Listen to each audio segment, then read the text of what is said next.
I met a woman who had rheumatoid arthritis and osteoarthritis. Here's what I learned. I met a remarkable woman named Susan who'll completely change the way you view arthritis. She didn't just have rheumatoid arthritis or osteoarthritis. She had both. If you're wondering whether it's even possible to have these two conditions together, Susan's story is something you need to hear.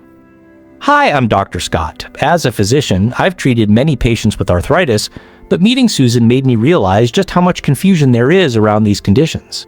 Today, I'll share Susan's story and clearly explain how someone can live with both rheumatoid arthritis and osteoarthritis, what the symptoms look like, and, most importantly, how you can effectively manage both conditions at once. Let's get right into it. Susan first visited my clinic complaining of joint pain and stiffness. At first, she thought it was simply osteoarthritis, the type often associated with aging and joint wear, since osteoarthritis usually involves gradual cartilage breakdown that ends up causing pain. But Susan also mentioned swelling, warmth, and persistent morning stiffness in multiple joints, which are classic signs of rheumatoid arthritis, a condition caused by the immune system mistakenly attacking healthy joints. When I examined her symptoms, I immediately realized Susan wasn't dealing with just one type of arthritis, but both. But how is it possible to have rheumatoid arthritis and osteoarthritis at the same time? How can you have both types of arthritis? People often assume you can only have one type of arthritis, but the truth is more complex.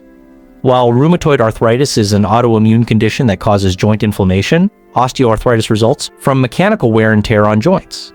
In Susan's case, years of inflammation and joint damage from rheumatoid arthritis made certain joints weaker and more prone to developing osteoarthritis. The presence of one condition increased the likelihood of the other developing, making it entirely possible, and quite common, to have both. But exactly how common is Susan's experience? Let's discuss the statistics. Is Susan's situation common? Susan initially felt alone in her diagnosis, but research shows she's far from it. Approximately 20 to 30% of people diagnosed with rheumatoid arthritis also eventually develop osteoarthritis. The chronic inflammation from rheumatoid arthritis weakens the joints, increasing susceptibility to the wear and tear of osteoarthritis over time. So Susan wasn't unusual. She was part of a substantial group of people facing both conditions simultaneously. This led her to wonder how others could recognize if they were in the same boat. How did Susan recognize symptoms of both conditions? Recognizing both conditions can be challenging. Susan first experienced symptoms commonly associated with rheumatoid arthritis, swollen, warm, symmetrical joints, with stiffness lasting over an hour in the mornings. However, as time passed, she noticed new symptoms, pain increasing with physical activity in specific joints like her knees and hips, typical of osteoarthritis. There was no swelling, just localized pain that worsened with movement. Susan's case demonstrates that distinguishing the symptoms clearly and communicating them to your doctor is vital. This brings us to diagnosis. How did we confirm Susan's dual diagnosis? To pinpoint Susan's condition, I combined a thorough physical exam with laboratory tests and imaging. Blood tests confirmed rheumatoid arthritis through markers of inflammation and antibodies indicating autoimmune activity. X-rays and MRIs clearly showed cartilage loss and joint damage consistent with osteoarthritis. This combination of testing clarified her diagnosis. Once Susan understood exactly what she faced, she was empowered to take action. But how do you manage both conditions effectively? Here's what worked best for Susan.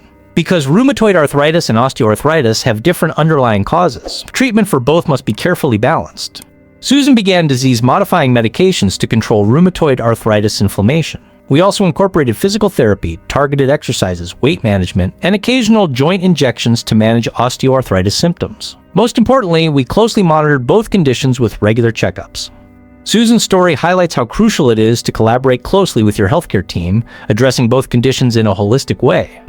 However, Susan quickly figured out that managing arthritis involves medications or therapy and lifestyle changes.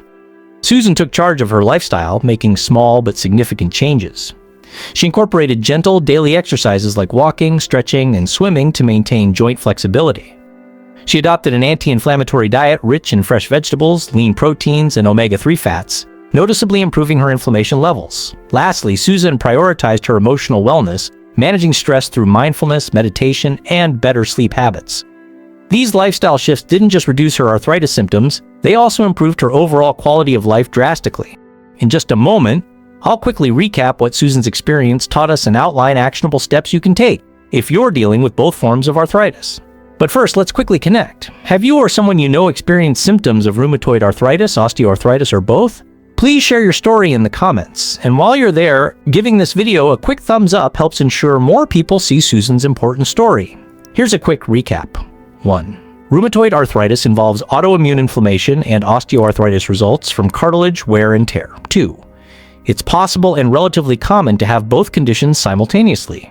3. Diagnosing both involves blood tests, imaging, and symptom analysis. 4. Successful management includes tailored medications, physical therapy, and joint-specific treatments. 5. Gentle exercises, anti-inflammatory diets, and emotional wellness are lifestyle changes that are crucial for thriving. If Susan's symptoms resonate with you, talk openly with your doctor. Early recognition and proactive management can significantly improve your quality of life. Thank you so much for watching today. If this video provided valuable insight, please consider subscribing to our channel. We post practical, helpful videos every single day. Also, click the notification bell so you never miss important updates and helpful health information. Next, don't miss my recent video titled Advanced Treatments for Osteoarthritis, linked right here on your screen. Take care of your joints, stay healthy, and I'll see you in our next video.